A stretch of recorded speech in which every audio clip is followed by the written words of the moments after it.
नमस्कार दोस्तों, आपका हमारे यूट्यूब चैनल और डिस्कशन में बहुत बहुत स्वागत है। आज हम डिस्कस करेंगे एमपी सिविल जज प्रीवियस ईयर पेपर 2019 के लॉ पार्ट को। इसके पहले हमने 40 क्वेश्चन को डिस्कस कर लिया था। आज हम एसआरए के क्वेश्चन को देखेंगे। आइए हम स्टार्ट करते हैं। क्वेश्चन नंबर 41, विनिर्दिष्ट अनुतोष अधिनियम की धारा 40 के तहत निषेधाज्ञा के बाद में क्षतिपूर्ति ऑप्शन ए नहीं दिलाई जा सकती, ऑप्शन बी निषेधाज्ञा के अतिरिक्त दिलाई जा सकती है, ऑप्शन सी निषेधाज्ञा के स्थान पर दिलाई जा सकती है, ऑप्शन डी निषेधाज्ञा के स्थान पर उसके अतिरिक्त दिलाई जा सकती है।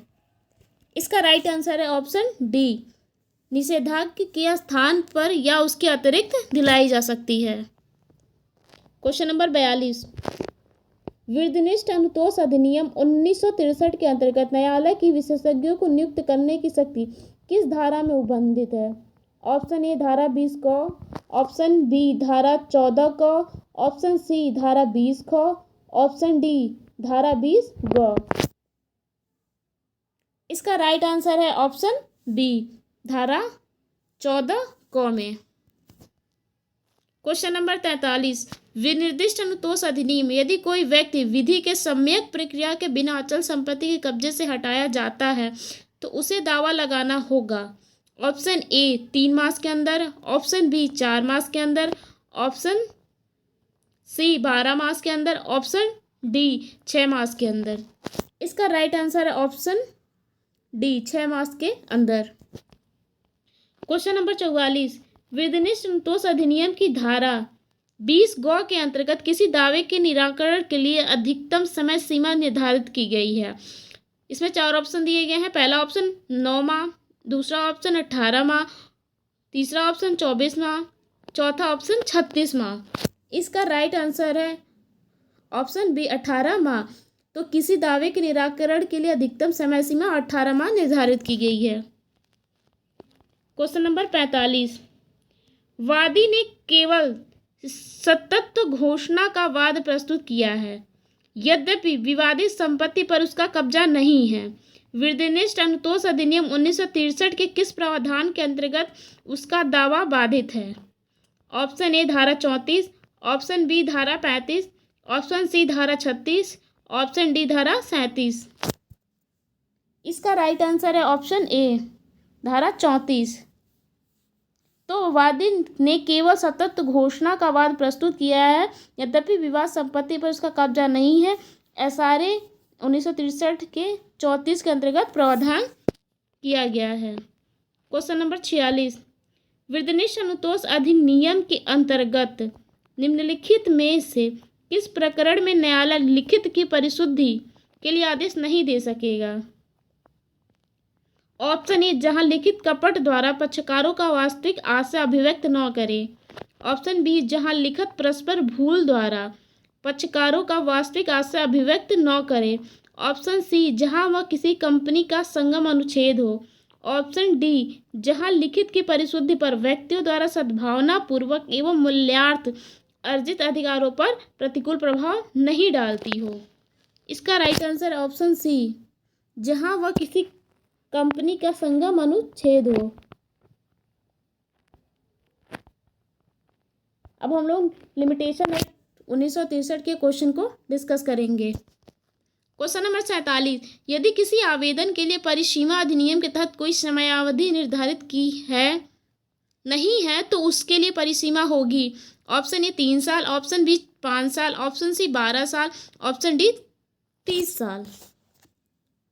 इसका राइट आंसर है ऑप्शन ए, 3 साल। यदि किसी आवेदन के लिए परिसीमा अधिनियम के तहत कोई समयावधि निर्धारित नहीं है तो उसके लिमिटेशन पीरियड 3 साल होगी।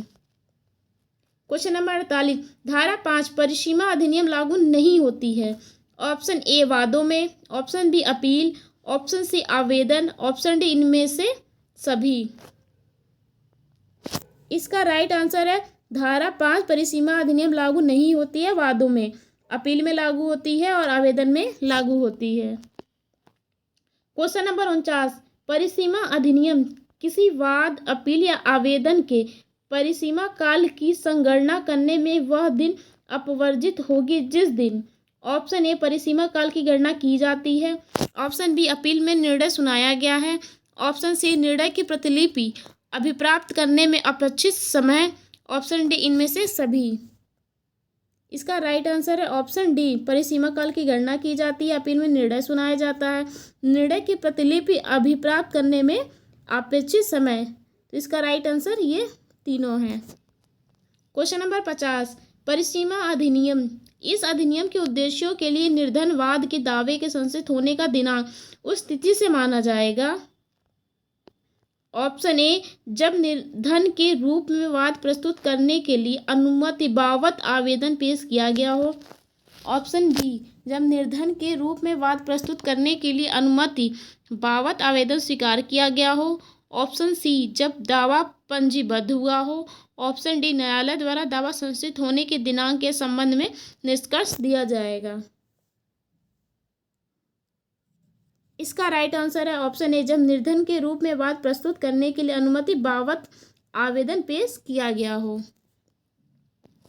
क्वेश्चन नंबर 51, मध्य प्रदेश स्थान नियंत्रण अधिनियम की धारा 13(2) के तहत मानक भाड़ा नियत करना आवश्यक है यदि विवाद संबंधित है। ऑप्शन ए अवशेष किराए के बारे में। ऑप्शन बी किराया राशि के बारे में। ऑप्शन सी अवशेष किराया और किराया राशि के बारे में। ऑप्शन डी न तो अवशेष किराया न ही किराया राशि के बारे में विवाद है। इसका राइट आंसर है ऑप्शन बी किराया राशि के बारे में। क्वेश्चन नंबर 52, मध्य प्रदेश स्थान नियंत्रण अधिनियम एक निवास एवं निवासेतर परियोजन के सम्मिश्र किराएदारी के प्रकरण में मकान मालिक किराएदार का निष्कासन मांग सकता है।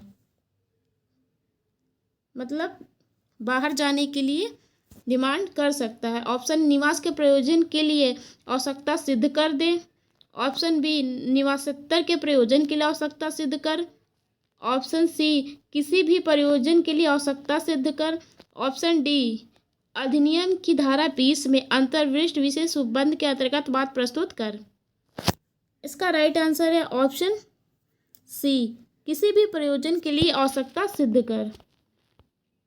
क्वेश्चन नंबर 53, मध्य प्रदेश स्थान नियंत्रण अधिनियम यदि कोई अभिधारी धारा 13 के अनुसार धनराशि निक्षेप या संदत्त नहीं करता है तो। ऑप्शन ए न्यायालय भूस्वामी को खर्च दिलाएगा। ऑप्शन बी न्यायालय अभिधारी के विरुद्ध डिक्री पास कर देगा। ऑप्शन सी न्यायालय प्रतिवादी के विरुद्ध दंडात्मक कार्रवाई करेगा। ऑप्शन डी न्यायालय बेदखली के विरुद्ध प्रतिरक्षा काट दी जाने का आदेश देगा। इसका राइट आंसर है ऑप्शन डी न्यायालय बेदखली के विरुद्ध प्रतिरक्षा काट दी जाने का आदेश दे सकेगा। क्वेश्चन नंबर 54, मध्य प्रदेश स्थान नियंत्रण अधिनियम उस अभिधारी ने चाहे इस अधिनियम के प्रारंभ होने के पूर्व या उसके पश्चात उस स्थान को सारेवान नुकसान पहुंचाया है या पहुंचाने दिया है, इस संबंध में बेदखली का यह आधार विहित है। ऑप्शन ए धारा 12(1) झ। ऑप्शन बी धारा 12(1) ट। ऑप्शन सी धारा 12(1) ड़। ऑप्शन डी धारा 12(1) ढ। इसका राइट आंसर है ऑप्शन बी धारा 12(1) ट।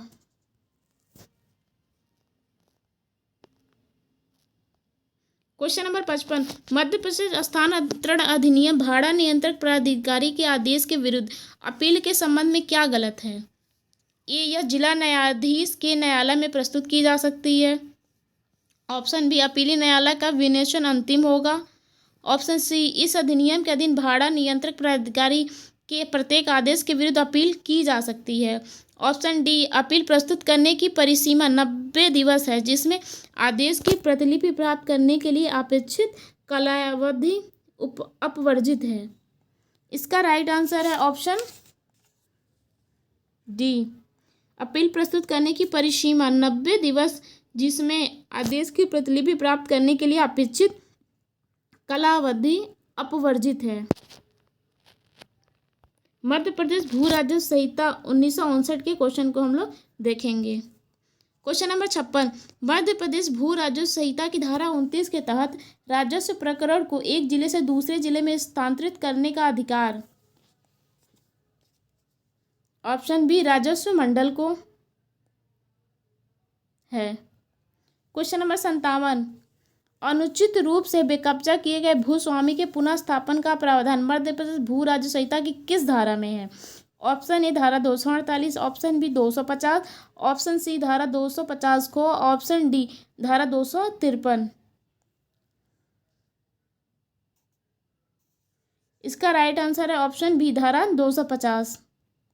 क्वेश्चन नंबर 58, मध्य प्रदेश भू राज्य संहिता समस्त ग्रामों की सीमाएं नियत की जाएगी तथा अस्थायी सीमा चिन्हों द्वारा उनका सीमांकन किया जाएगा, यह प्रावधान है। ऑप्शन ए धारा 121, ऑप्शन बी धारा 124, ऑप्शन सी धारा 125, ऑप्शन डी धारा 126। इसका राइट आंसर है ऑप्शन बी धारा 124। क्वेश्चन नंबर 59, मध्य प्रदेश भू राजस्व संहिता भूमि के आवंटित के पक्ष में भूमि खाली न करना ऐसा अपराध होगा जिससे कि अधिकतम कारावास की अवधि से दंडित किया जा सकेगा। ऑप्शन ए 6 माह, ऑप्शन बी 1 वर्ष, ऑप्शन सी 3 माह, ऑप्शन डी 3 वर्ष। इसका राइट आंसर है ऑप्शन डी 3 वर्ष। क्वेश्चन नंबर 60, मध्य प्रदेश भू राजस्व संहिता सीमांकन तथा सीमा पंक्तियों के अनुरक्षण संबंधी विवाद का निपटारा किसके द्वारा किया जाएगा? ऑप्शन ए तहसीलदार, ऑप्शन बी उपखंड अधिकारी, option C collector, option D आयुक्त। इसका राइट आंसर है option C collector.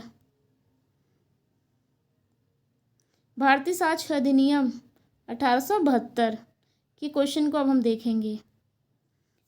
Question number 61, भारतीय साक्ष्य अधिनियम जो तथ्य विवाद न होते हुए किसी विवादक तथ्य से उस प्रकार संसक्त हैं कि वे एक ही समव्यवहार के भाग हैं, चाहे वे उस समय और उसी स्थान पर विभिन्न समय और स्थानों पर घटित हुए हों। ऑप्शन ए असंगत है, ऑप्शन बी सुसंगत है, ऑप्शन सी अंशतः सुसंगत है, ऑप्शन डी इनमें से कोई नहीं। इसका राइट आंसर है ऑप्शन बी, ऑप्शन बी सुसंगत है। क्वेश्चन नंबर 62, भारतीय साक्ष्य अधिनियम प्रथम सूचना रिपोर्ट सार्यवान साक्ष्य नहीं है, विचारण के दौरान उसका उपयोग किया जा सकता है। ऑप्शन ए सूचना की संपुष्टि के लिए, सूचना के विरोधाभास के लिए, ऑप्शन सी सूचना की संपुष्टि एवं विरोधाभास दोनों के लिए, ऑप्शन डी न ही सूचना की संपुष्टि न ही विरोधाभास के लिए। इसका राइट आंसर है ऑप्शन सी सूचना की संपुष्टि एवं विरोधाभास दोनों के लिए। भारतीय साक्ष्य अधिनियम धारा 45, भारतीय साक्ष्य अधिनियम के अंतर्गत विशेषज्ञ को अभिमत इस संबंध में प्राप्त किया गया है।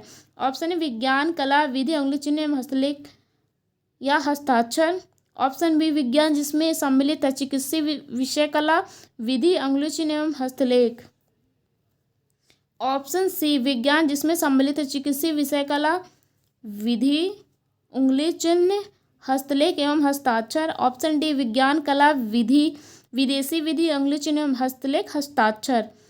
इसका राइट आंसर है ऑप्शन डी। धारा 45 में विज्ञान, कला, विदेशी विधि, उंगली चिन्ह एवं हस्तलेख, हस्ताक्षर प्रावधान किया गया है। क्वेश्चन नंबर 64, भारतीय साक्ष्य अधिनियम जब किसी दस्तावेज में प्रयुक्त भाषा देखते ही संदिग्ध या त्रुटिपूर्ण है तब उन तथ्यों का जो उनका अर्थ दर्शित या उनकी त्रुटियों की पूर्ति कर दे। ऑप्शन ए साक्ष्य दिया जा सकेगा, ऑप्शन बी मौखिक साक्ष्य दिया जा सकेगा, ऑप्शन सी दस्तावेजी साक्ष्य दिया जा सकेगा, ऑप्शन डी साक्ष्य नहीं दिया जा सकेगा। इसका राइट आंसर है ऑप्शन डी साक्ष्य नहीं दिया जा सकेगा। क्वेश्चन नंबर 65, भारतीय साक्ष्य अधिनियम अनुसूचित साक्ष्य का अपवाद किन धाराओं में वर्णित है? ऑप्शन ए धारा 17 एवं 18, ऑप्शन बी धारा 32 एवं 33, ऑप्शन सी धारा 34 एवं 35, ऑप्शन डी धारा 36 एवं 37। इसका राइट आंसर है ऑप्शन बी धारा 32 एवं 33 में अनुसूचित साक्ष्य का अपवाद दिया गया है। क्वेश्चन नंबर 66, भारतीय साक्ष्य अधिनियम की किस धारा में कहा गया है कि साक्ष्य तौली जाएगी ना कि गणना की जाएगी? ऑप्शन ए धारा 132, ऑप्शन बी धारा 134, ऑप्शन सी धारा 130, ऑप्शन डी धारा 131। इसका राइट आंसर है ऑप्शन बी धारा 134।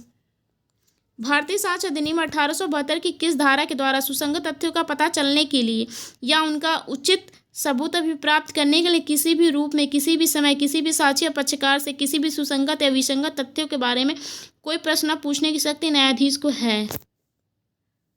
Option A 166, option B 167, option C 164, option D 165। इसका राइट आंसर है ऑप्शन डी, धारा 165 में। क्वेश्चन नंबर 68, भारतीय साक्ष्य अधिनियम। प्रश्न यह है कि क्या किसी निश्चित दिन को अ ने मुंबई में अपराध घटित किया? यह तथ्य कि उस दिनांक को अ चेन्नई में था भारतीय साक्ष्य अधिनियम के किस प्रावधान के तहत सुसंगत है? क्वेश्चन नंबर 68 का राइट आंसर है ऑप्शन सी, धारा 11। भारतीय साक्ष्य अधिनियम निम्नलिखित मामलों में से किस मामले में उच्चतम न्यायालय ने यह भी निर्धारित किया कि किसी व्यक्ति को अपने नमूने की लिखावट देने के लिए बाध्य करना भारत संविधान के अनुच्छेद 20(3) के अंतर्गत गवाही देने के लिए विवश नहीं करना माना जा सकता है? Option A state of Bombay बनाम काठी कालू, ऑप्शन बी यूसुफ अली बनाम state of Maharashtra, option C state of UP बनाम राम सेवक, ऑप्शन डी रोहित शेखर बनाम नारायण दत्त तिवारी। इसका राइट आंसर है option A state of Bombay बनाम काठी कालू। क्वेश्चन नंबर 70, भारतीय साक्ष्य अधिनियम दंड प्रक्रिया संहिता की किस धारा दंड प्रक्रिया संहिता की धारा 164 के अंतर्गत संस्कृति से भिन्न अभिलिखित कथन? ऑप्शन ए साक्ष्य का सारभूत भाग है, ऑप्शन बी सारभूत साक्ष्य नहीं है, ऑप्शन सी सारभूत साक्ष्य है या नहीं यह परिस्थिति तथ्यों पर निर्भर करेगा, ऑप्शन डी इनमें से सभी। इसका राइट आंसर है ऑप्शन बी, सारभूत साक्ष्य नहीं है। क्वेश्चन नंबर 71, भारतीय साक्ष्य अधिनियम की निम्न धाराओं में से किसमें साक्ष्य के दौरान स्मृति ताजी करने का प्रावधान किया गया है? Option A 158, option B 159, option C धारा 160, ऑप्शन डी 162। इसका राइट आंसर है ऑप्शन बी, धारा 159 में स्मृति ताजी करने का प्रावधान दिया गया है। क्वेश्चन नंबर 72, भारतीय साक्ष्य अधिनियम के किस प्रावधान के पूर्व न्याय का सिद्धांत प्रावधानित है? Option 140, option B 40, option C 164, option D 160। इसका राइट आंसर है ऑप्शन बी, पूर्व न्याय का सिद्धांत प्रमाणित धारा 40 में। क्वेश्चन नंबर 73, भारतीय साक्ष्य अधिनियम ब का अभियोजन अ इसलिए करता है क्योंकि उसने अ की गाय चुराई है। ब दोष सिद्ध किया जाता तत्पश्चात उस गाय के लिए जिसे ब ने दोष सिद्ध होने से पूर्व बेच दिया था सौ पर वाद लाता है। अ तथा सौ के मध्य चल रहे वाद में ब की दोष सिद्धि के निर्णय की क्या महत्वता होगी? ऑप्शन ए सुसंगत, ऑप्शन बी विसंगत, ऑप्शन सी निश्चायक सबूत, ऑप्शन डी इनमें से कोई नहीं। इसका राइट आंसर है ऑप्शन बी विसंगत। क्वेश्चन नंबर 74, भारतीय साक्ष्य अधिनियम सुसंगत तथ्य के कथन जो ऐसे व्यक्ति द्वारा किए गए थे जो मर गया या मिल नहीं सकता सुसंगत है केवल व्यवहार कार्रवाइयों में, केवल आपराधिक कार्रवाइयों में, ऑप्शन सी न तो व्यवहार एवं न ही आपराधिक कार्रवाइयों में, ऑप्शन डी व्यवहार एवं आपराधिक दोनों ही कार्रवाइयों में। इसका राइट आंसर है ऑप्शन डी व्यवहार एवं आपराधिक दोनों कार्रवाइयों में। क्वेश्चन नंबर 75, भारतीय साक्ष्य अधिनियम निम्नलिखित में से कौन सा कथन किसी व्यक्ति के मृत्यु के बाद मृतकालिक कथन के रूप में प्रमाणित किया जाएगा? ऑप्शन ए उस व्यक्ति द्वारा दायर प्रथम सूचना रिपोर्ट, ऑप्शन बी धारा 161 दंड प्रक्रिया संहिता के अंतर्गत उस व्यक्ति मृतक का लेखबद्ध कथन, ऑप्शन सी उस व्यक्ति मृतक द्वारा कार्यपालक मजिस्ट्रेट को दिया गया कथन, ऑप्शन डी इनमें से सभी। इसका राइट आंसर है ऑप्शन डी इनमें से सभी। अगर आपको हमारा वीडियो अच्छा लगा तो प्लीज़ लाइक करें, सब्सक्राइब करें और हमारे बेल आइकन के बटन को दबाना ना भूलें ताकि हमारे इसी तरह की वीडियो आपको मिलते रहे। Thank you so much. अब मिलते हैं आपसे नेक्स्ट वीडियो में।